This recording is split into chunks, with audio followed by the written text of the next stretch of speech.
I was born in the Dominican Republic, and my parents moved to the U.S. when I was 6 months old. So I was raised by my grandmother in a very small town of Cotuí. And when I think back at my life then, the simplicity of how I looked at happiness and the joys of everything, it was so pure, and the reason why I'm here today is because I went through so many difficult moments. It's because there were so many obstacles. Because outside, when I started getting older, even in the Dominican Republic, and started looking around, I'm like, okay, well, what am I here to do? And, you live in a culture where you're getting molded to, at least for me, I grew up with a lot of women in my family, where it was all about being ladylike, right? And molding us into being great daughters so that we can turn into good wives, so that we can turn into good mothers. And fantastic, I am a mother today. Yeah. So I'm very grateful for those lessons.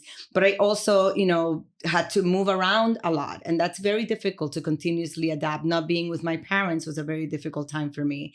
And thinking back of my life now with the knowledge and the wisdom that I have now, I feel like it was all for me, not, done to me.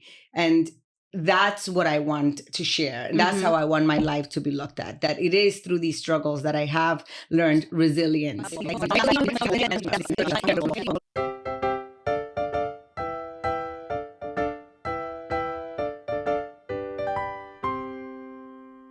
Hey everybody, it's Kenya, and this is the Thank You for Saying No podcast, where we find meaning in life's unexpected turns, where we talk about how rejection can actually be a blessing, and where we learn to be grateful for life's no moments.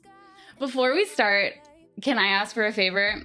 If you like the show, the best way you can support Thank You for Saying No is to subscribe or follow wherever you are currently listening to the podcast.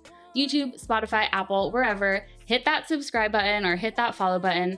This is a free way you can support the podcast. And my commitment to you is that we'll find guests that you want, I'll listen to your feedback, and I will make sure the podcast gets better and better. And with that, let's get started. Dania Ramirez, welcome to the Thank You for Saying No podcast. Thank you. And thank you for saying yes, I guess. Thank you for saying yes. So I always like to tell the listeners how I meet the guests that come on the show. So I met you at a panel, a women's panel, and I had no idea what the panel was going to be about, but I knew it was going to be great because I saw who was on the panel. And I was sitting in the audience and I was hearing you all share your journeys and your experiences and your trials and your tribulations and like some really hard things that you had overcome. And it was literally Thank You for Saying No themed, like the whole panel. And I was like, I am meant to be here in this audience. And then you shared this story, which we'll get to later. But I was like, I have to ask her to come on the show. And you're right. Yeah. It was right up that alley. Like, thank you for saying no, because there's so many positive things that can come from that. And people have such a negative connotation to when they get turned down or the word no comes into play. And I thought it was really great how we met. And it was natural. I mean, that's the best way for... In my opinion, podcasts are so real. They're so down to earth. You're not walking into like a big studio and have to pitch your movie or your TV show. You're just, this is about you and the things that you believe in. And I did think that we were perfectly aligned. Yeah, it really felt that way. So today, you have a really incredible background. You're a renowned actress. You are a mother. You do some really great philanthropic activities. And your life has just really taken like different twists and turns. And you've navigated rejection. And you've really come through it all. And you present in a way that's like, wow, like I want to know what she has to say. Thank you so much. You're welcome. That's very sweet of you to say. Yeah, I think that... You don't get to the light without experiencing the dark. And I think that's where we grow and that's where we learn. And I believe right now in my journey, that's where I'm at. I have recently actually experienced something that to me felt hurtful. And in my opinion, what I wanted to do was then look at what is the positive that can come out of this. And I was granted this space and this time to really start focusing back into writing my book. So I'm writing a memoir, which is a self-help memoir. And it comes from a place of finding that truth within me and figuring out, how can I serve? What can I give people of me. And I think that's my real gift, because I can go into places, go into rooms. And what I do for a living, you get told no constantly, right? It's not, people see you and they're like, oh, well, I saw her on that TV show and I saw her on in that movie. And they think, this is great. And it is. It's fantastic. But as many ups as you have like triple the downs. And as many yeses you got 10 times the no's. And you have to somehow pick yourself back up and get back out there. And that's one of the themes within my book is I talk about success and one of the pillars of my interpretation of success, or how I've redefined success, is conquering fear. And when it comes to success, what are we really fearful of? And we're really fearful of failure. We're really fearful of the word no. We're really fearful of getting hurt. All these things. And interestingly enough, that is where you learn the do's, the don'ts. You know the do's. You figured out what makes you wake up in the morning, what makes you tick. Hopefully, if you're on a path of self-discovery, you figure out who you are, and you've understood where you are and the things that you're good at. And then you have to figure out how to continuously use that to propel you to the next thing. And it's been really great for me, especially in the past year, to see what my place is outside of acting. It's like it took me to this place of advocacy, of like really understanding I have a voice and I do reach people. So what do I want to say to people when I reach them? And it's a big part of my journey now to be able to go and speak on that. And that the conquering the fear of failure is one of the biggest things, because you have to somehow get back out there and have the confidence to knock on that door again and knock and understand that if you get knocked down, you have to get back up. Can you tell us about your early childhood and how it was for you coming to the US and how that shaped some of your like early rejections and resiliency? I was born in the Dominican Republic, and my parents moved to the US when I was 6 months old. So I was raised by my grandmother in a very small town of Cotuí. And when I think back at my life then, the simplicity of how I looked at happiness and the joys of everything, it was so pure, and the reason why I'm here today is because I went through so many difficult moments. Is because there were so many obstacles. Because outside, when I started getting older, even in the Dominican Republic, and started looking around, I'm like, okay, well, what am I here to do? And, you live in a culture where you're getting molded to, at least for me, I grew up with a lot of women in my family, where it was all about being ladylike, right? And molding us into being great daughters so that we can turn into good wives, so that we can turn into good mothers. And fantastic, I am a mother today. So I'm very grateful for those lessons. But I also, had to move around a lot. And that's very difficult to continuously adapt. Not being with my parents was a very difficult time for me. And thinking back of my life now with the knowledge and the wisdom that I have now, I feel like it was all for me, not, done to me. And that's what I want to share. That's how I want my life to be looked at. That it is through these struggles that I have learned resilience, that I've gotten to know who I am. And like I said, that you get to understand what works and what doesn't work. And, to me at the time, things felt difficult. I was, used to live with an aunt of mine, Juana, who was amazing, took care of us early on, but she was very rigid and very strict. And so that was a very different way of growing up. And then, you have to get to a place of like, okay, wait, is this what I want for my future? Is this how I want to teach resilience? Is this how I want to teach strength? But had I not gone through that, I might not know. And then moving to America at an early age, I started living with my parents. I was 10 years old. I didn't speak the language, and I was coming into this new world and trying to figure myself out. And that's already a difficult, transition. So to come into Washington Heights, we were living on 169th on Broadway, and think, oh my God, well, my parents haven't lived with us for a lot of years. They must have money. They've been preparing for our arrival the whole time. And then to realize like, oh, wait, they've been struggling for all those years. And, it just makes me feel really grateful today. At the time, I didn't understand it. Mm-hmm. And I think that's, the leeway that we have to give ourselves, that sometimes those difficult moments are just going to feel difficult. Yeah. And you have to just remind yourself that it's okay to feel like it's difficult. Mm-hmm. And then to have podcasts like this that make you feel that you can listen to and say, okay, I'm not alone. Exactly. I'm not the only one that has felt the no's. Mm-hmm. I'm not the only one that has felt like I couldn't move forward. There's an obstacle that's like, oh, you can't get through, a door that you just can't knock down. That's all been a part of my journey. It hasn't been easy. On Thank You for Saying No, we can talk about some really heavy topics. Check out the show notes for some extra resources to help you process some of those heavier topics. But I also heard from a very smart woman early on that you have to just have faith Mm-hmm. that you are special and that you're here to give something good to people, to other people, that you're here to serve in the best way possible. And if you have that faith, then it's easier for you to feel like you're not in the best place every day, because you understand that you're here for something much bigger than that. Yeah. How has your childhood and growing up and what you just described, how has it made you want to teach resiliency? Like when you teach it to your kids or when you write it in your book, how do you want to present it? I think it's just understanding that life is not easy sometimes, but that if you get through those moments, that you'll get to a different place. And I think, one of the main things is just reminding, and I teach this to my kids on an everyday basis, is, what the world thinks of you is just none of your business. It's what you think of yourself that matters. Yeah. And I say that to my children because you're going to encounter different people in your life, and you're going to be in situations that might not be the most comfortable.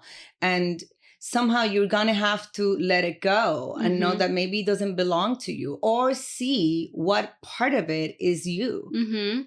That self-reflection is big. Absolutely. Recognizing what's you and what is none of your business. Yeah, exactly.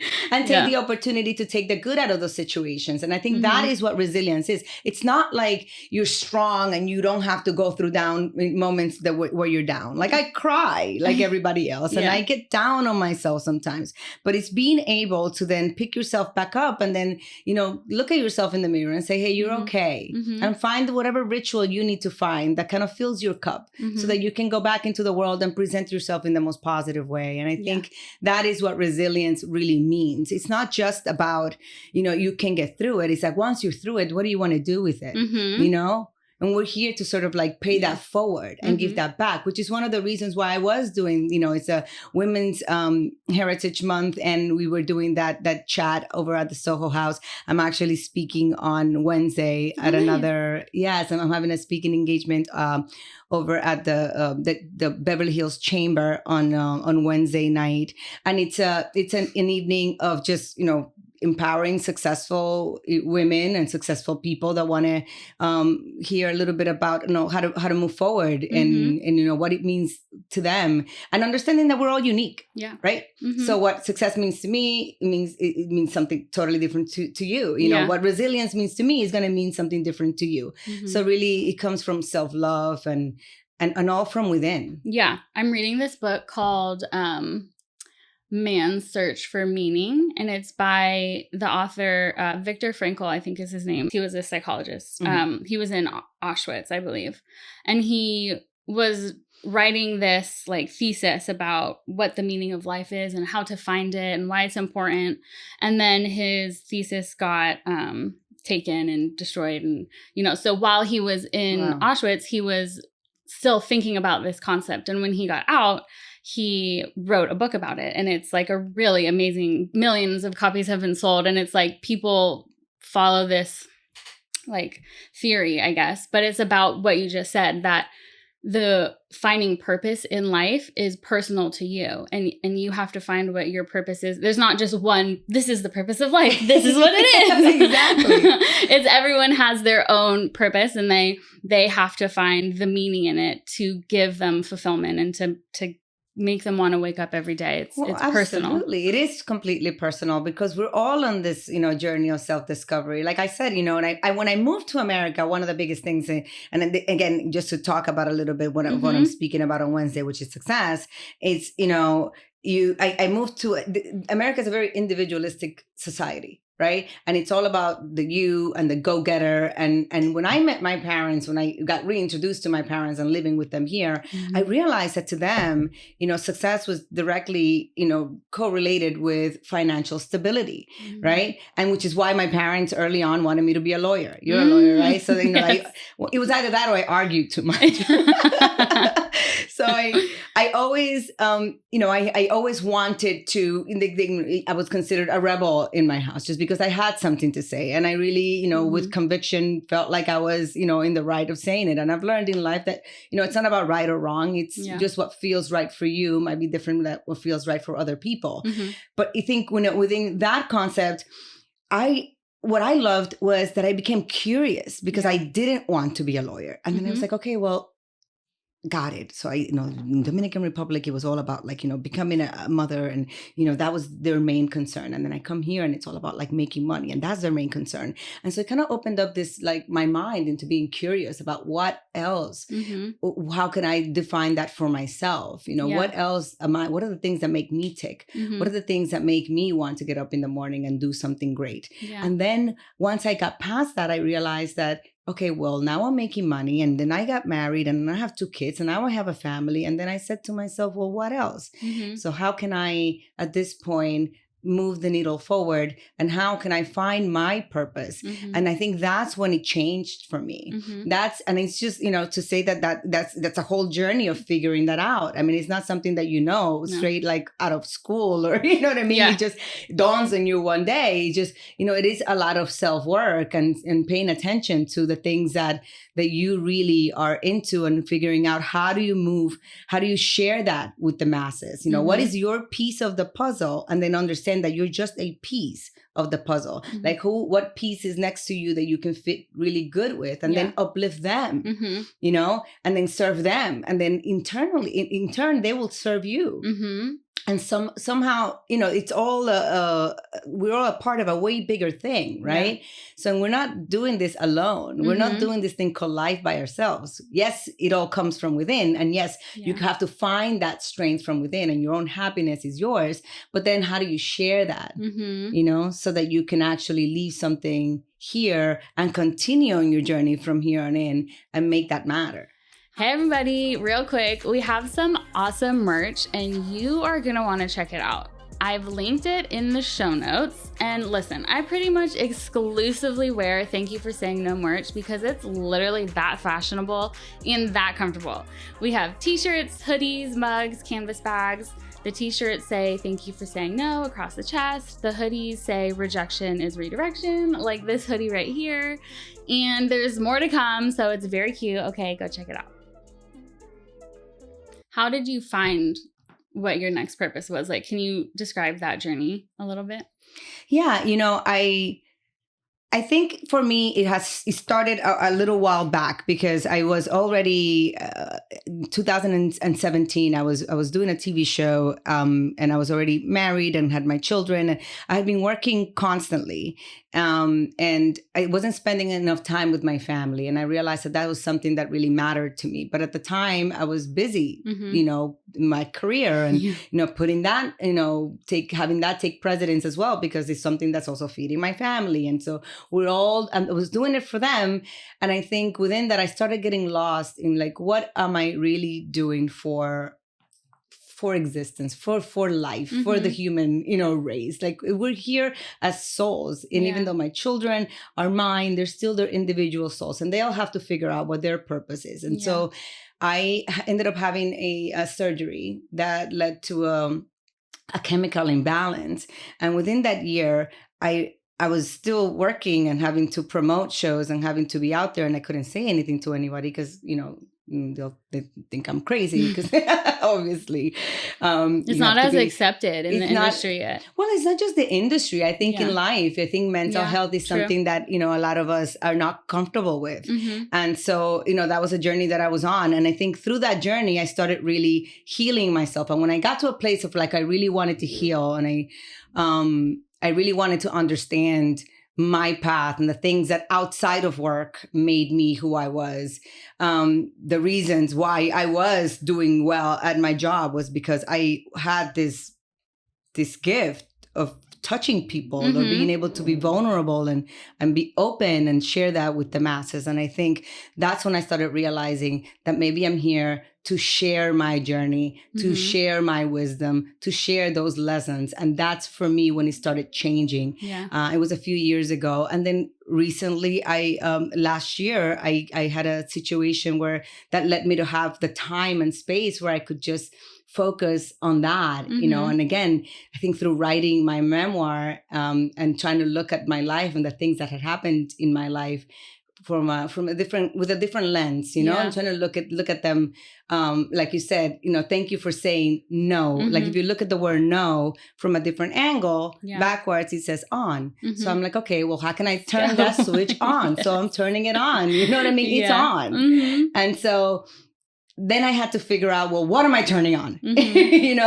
And for me, what really spoke to me was this, this place of advocacy, of wanting to share the things that I had learned and to let people know that, you're not alone, and that things do get better, and that there is a positive that comes from every negative. Yeah.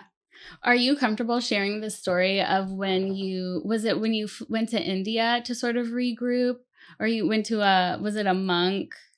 Oh, yeah. No, absolutely. I'm comfortable sharing that was everything. Such a moving story. Can you share that with us? Yes. So, again, I had this chemical imbalance that happened after being under anesthesia for longer than expected. And because I had to constantly still, work, they had suggested that we spoke to the surgeon that told me what happened, because we had no idea at the beginning. I just thought I was going crazy. Yeah. And once we figured out what was wrong, I started seeing a psychiatrist that put me on this medication, and I was on antidepressants for almost a year.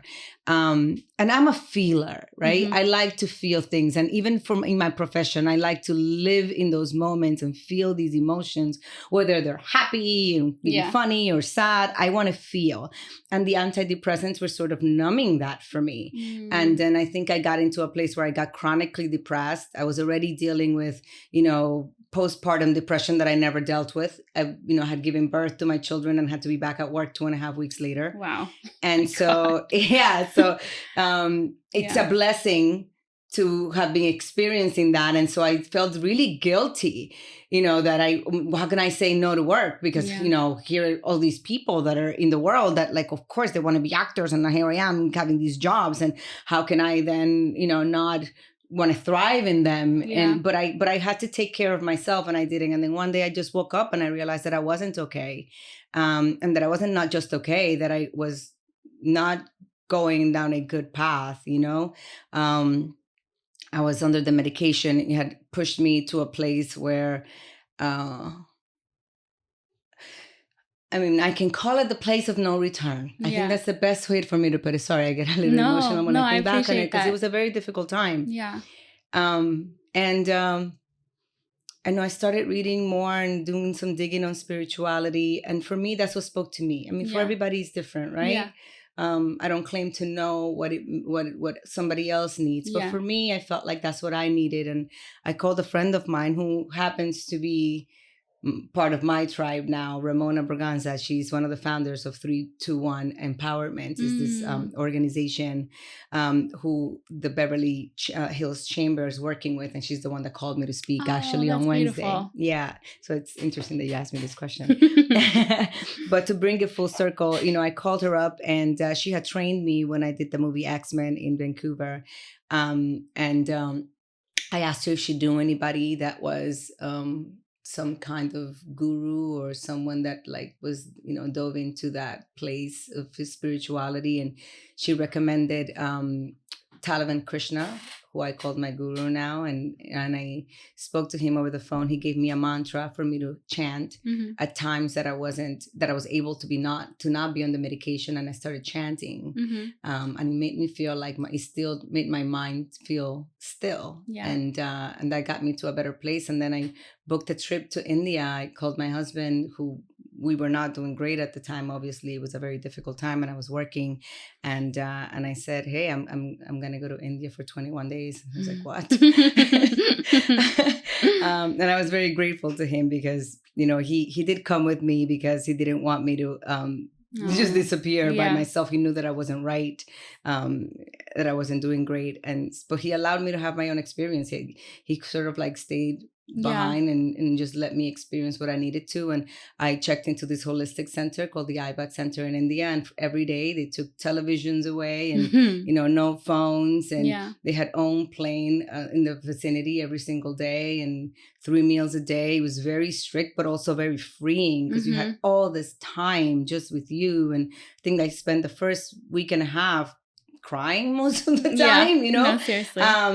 Just put off the medication and just with me and just trying to understand. I had spent a year seeing a therapist, seeing a psychologist, seeing a psychiatrist. Like I knew where the trauma was. You know what I mean? I had figured out, okay, so in college that happened. And like, you know what I mean? When I started working, this happened and this guy was an asshole. Like, you know what I mean? Like totally. All these things, where my heart got broken for the first time and all these things that were a part of me that I guess, you push down sometimes when you're that kind of person that, I gotta go and I'm okay. And so then I never really dealt with any of these things. So they were all up in the surface. And I think that was driving me crazy because now I'm like, what do I do with all this? I do. And it made me have the space to just be quiet and to have to acknowledge every single thing and then to be able to let it go. Like I said, it was a part of me. And yes, your past, it shapes you, but it doesn't become you. Yes. And your future so far ahead, it'll give you anxiety if you think too far ahead. It's about, right now, loving yourself right now in that moment. And that to me was, I always say India changed my life. And that trip changed my life because it changed my behavior. And if you don't change your behavior, the outcome will always be the same. Yeah. And I was ready for the outcome to be different. I didn't want to be a victim anymore. I didn't want things to happen to me and then all of a sudden me act or react in a certain way and then feel like somehow my actions were validated because something happened to me. I wanted to feel proud of how I handled situations. And I have to tell you that I think life has thrown things my way since, and I'm very proud of how gracefully I handle things and how I've moved forward and where I'm at now. Like I don't need to acknowledge these negative things. I'm moving on. And 2025, that's what it feels like for me. It's just this moment of like, for a lot of people, I think it's just so we can switch it up. We don't have to live in this like, dramatic chaos, you know what I mean? And there's a lot of chaos in the world if you just live in it. It's like, I call it static. You have to quiet the static somehow, and get to a place and figure out what works for you so that the static is quiet and you can be centered and you can be stable. And I got to tell you, I feel stronger than I ever felt in my life. And that's different. I mean, at one point I would fight. Like literally. That's awesome. I'm like, I don't feel the need to do that. Yeah. No, I'm getting emotional hearing you share this again. Even though this is my second time hearing it, but it's just so, I guess it's because I relate to it so much. I was in a similar place where I felt like I was losing my mind and I like knew what the problem was, but I didn't know how to like quiet the static. I didn't know how to like make it better and for me, the issue was, it was like I lost trust in myself. I lost trust in, knowing that I can handle whatever it is, and not in the way where it's like, I don't need anybody, not in that way, but in the way where like, I got me, like, don't you remember who you are? It was like, I forgot who I was and what I was capable of. And I was letting people's words affect me when I shouldn't have. For you, what helped you? For me, it was therapy. I've been in therapy. It's been like 2 years, I think, but that helped a lot. I did a lot of self-reflection. I did a lot of writing. I go to temple. I'm Jewish, so I go to temple every Friday, and I speak about it to people, and I ask for other people's experiences. I'm the kind of person who, like, if I'm going through something, I don't mind talking about it. Mm-hmm. I'm always curious how people get through things, because we all do it differently. And I like to learn how people get through things and even try some things that I hear for myself. And not everything works for me because we're all different, but it's like that. It's speaking up and talking about it and allowing it to lose power. And I leaned into my family a lot, and my family actually showed up for me in ways that I didn't expect or even like knew was going to happen, but they showed up. And so I also didn't feel alone anymore. Like, I felt super supported, and they helped remind me like who I am. And so, yeah, I was, beautiful. Thank you. I was reading, I think it was In the Artist's Way. I'm reading so many books right now. I don't even know like what. I'm in this like big reading kick. I read so much. I love it. I can't wait to give you my book. Oh, I'm so excited to read it. And they were talking about how being insane is very similar, almost the same as being sane. Oh, yeah. And for me, that has like rung true, because the times where my insanity has been at an all-time high is when the sane, like the most clarity comes. Even if it takes a while, like the most clarity will come after that. That's really beautiful. I mean, I do think, it's like they say there's a fine line between love and hate, and like everything, it's yin and yang, we're all, it's very much, everything is very much together. And so you have to somehow get yourself to the other side. And, one of the things that I feel like is very helpful is just reminding myself to celebrate all the little wins, like I say it all the time. I'm like, I want to reach for that star that's like way up there. Right. Yeah. But there's all these little stars that are happening like right here before you get up there. And so like when you reach that little star, then celebrate that, because that is what's going to get you, to have the confidence and to have the self, love that you need to have to then walk through the next door. And then you also start noticing that maybe there's other doors that open up. And that's something that I never really, paid attention to. I think sometimes when you get into this cycle and you start becoming aware of what you're good at and you start doing it, you focus just on that so much. And sometimes life will knock you out just to be like, hey, maybe there's this other thing right here. Maybe look over there. Yeah. And it's just a little bit of like a reminder of, and that's what I'm saying about, the importance of knowing and being aware of everything that's around you when you're down. Yeah. Because you think you're down and that something, just came at you, and maybe there was a reason for that. And I do believe that now more than ever, I do have faith in that. Yeah. That there are other things that can open up. And that's why I say, like, for me, the last year has been really empowering, because I feel like I have seen another door and I have seen another moment. And it really, I've been trying to write my book for years, and I didn't understand the message. Like, what am I really wanting to say? Yeah. And now I see it clearly, and to be able to see that path and to say that I wanted to start, speaking engagements and to really start sharing, the things that I've learned.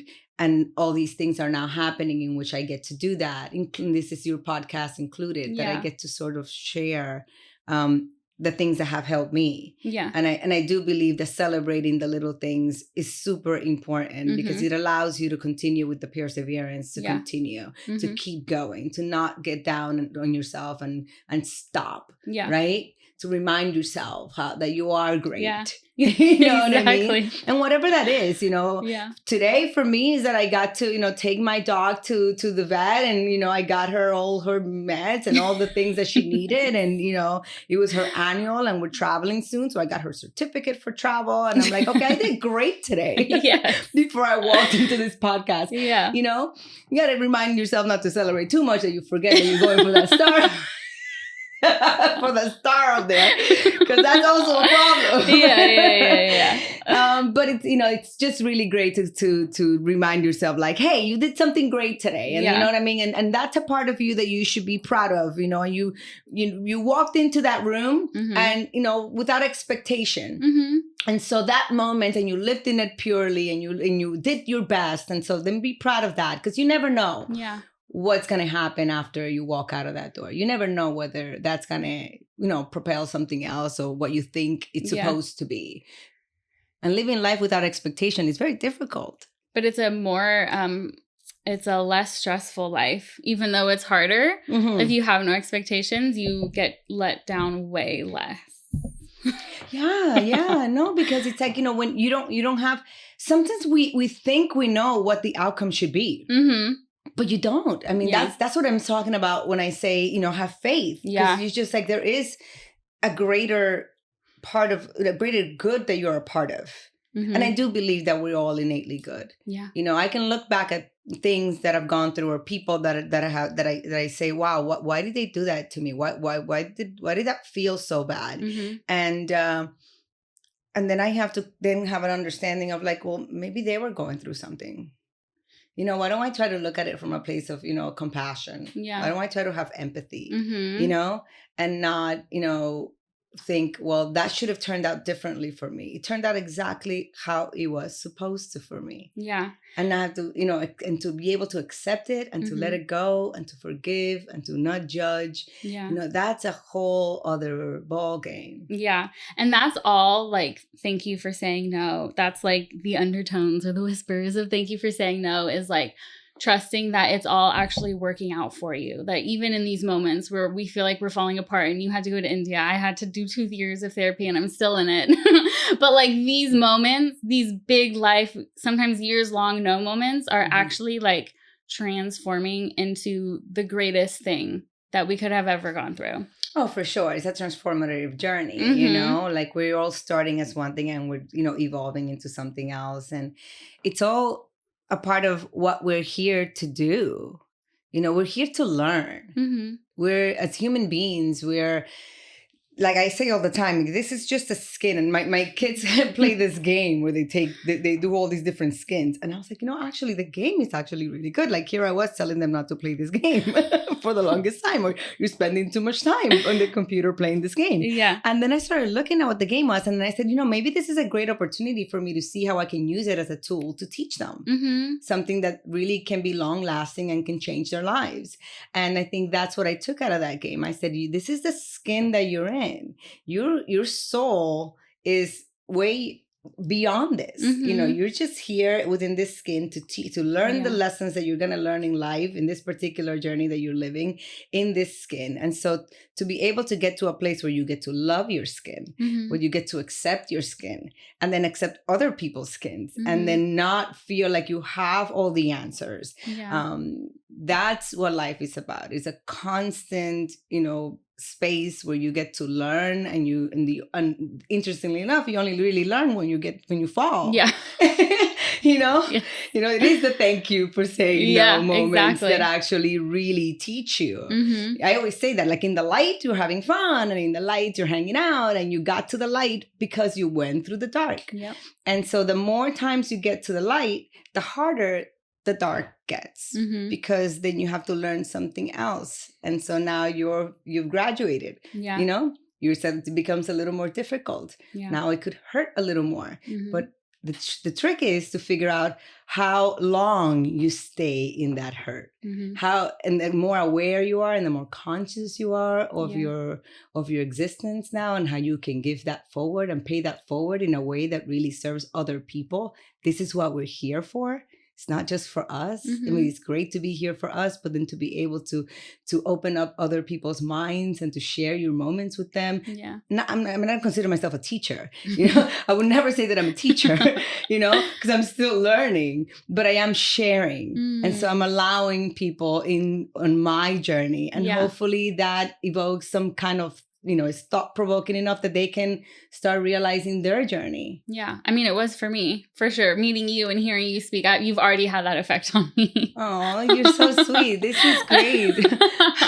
You're like the sweetest person. It's No, like, I'm so serious. I love it. They say you start like being around and you end up with really like-minded people. Mm-hmm. And the more conscious you become and the more aware you become and living Yeah. in that, you get to be in that space.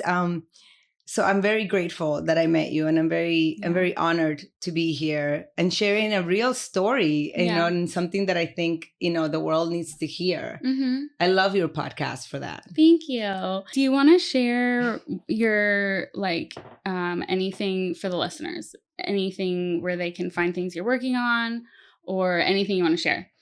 Well, I'll tell you that for right now, so I've had a YouTube channel that I had on forever, and I started it many, many moons ago. I was coming back. I was doing the show Sweet Tooth, and it was during the COVID lockdown, and we were in New Zealand where there was no COVID. And I think we were also isolated from our families because nobody could come visit us. And I started the channel then, and it's all little moments of meditations and little mantras. And then I started doing some cooking with my daughter. So it's a little bit of everything. And just recently, I decided that I would start a playlist that will have things like this, like talks that I do or speeches that I'm a part of. Yeah. And it's a very soulful kind of playlist. So it's at the Dania Ramirez on YouTube. You can also find that link on my Instagram. And my Instagram is at Dania J. Ramirez. That's the same on X. That's the same on Facebook. So you can cross back and forth. Nice. And it's spelled DaniaJramirez. There you go. That's all for now. Check back with us later. No, I'm excited. And I do have a lot of great things coming up. I am excited about the book. I'm finishing it off. So when it's ready, I'll let you guys know through those channels. I have some music on the horizon that I'm just doing for fun. Nice. And trying to create a comedic character. And that'll be DR the rapper. So look out for that. I love it. So when I show up as DR the rapper, I'll be a completely different person. That's awesome. This is the golden ticket question here, because I've really enjoyed talking with you today. Time has actually flown by. I don't even know if you realize what time it is, but it's seriously flown by. It feels like it's been 2 seconds, but I have no idea.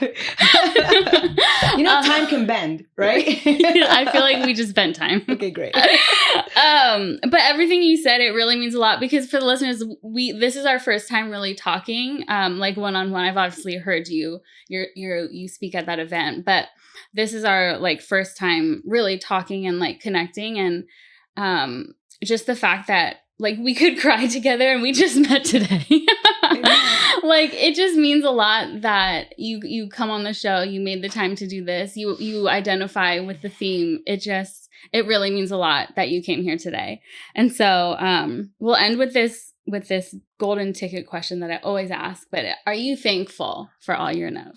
I am more than thankful. I feel blessed, and I feel really grateful for all the no's. Like I said, without the no's, I would not have found the yes within me. Yeah. So I'm very thankful for the no's. And with that, I'm going to say namaste right to camera. The spirit in me recognizes the spirit in you. Thank you. Thank you so much for being here. Thank you for having me. And thank you guys for watching. On the podcast, we want to connect with the audience and create a community that inspires and grows together. We have a way to do that. Submit your own thank you for saying no moment or story and how it's impacted your life in a great way, and then we'll read it on the podcast. There's a form linked in the description where you can submit. You can respond anonymously, of course, but if you leave your name and your social media, we'll give you a little shout out when we read your submission. And all submissions will be part of a drawing to win some exclusive Thank You for Saying No merch. Follow and subscribe to the Thank You for Saying No podcast, and you'll get every episode as soon as it's released.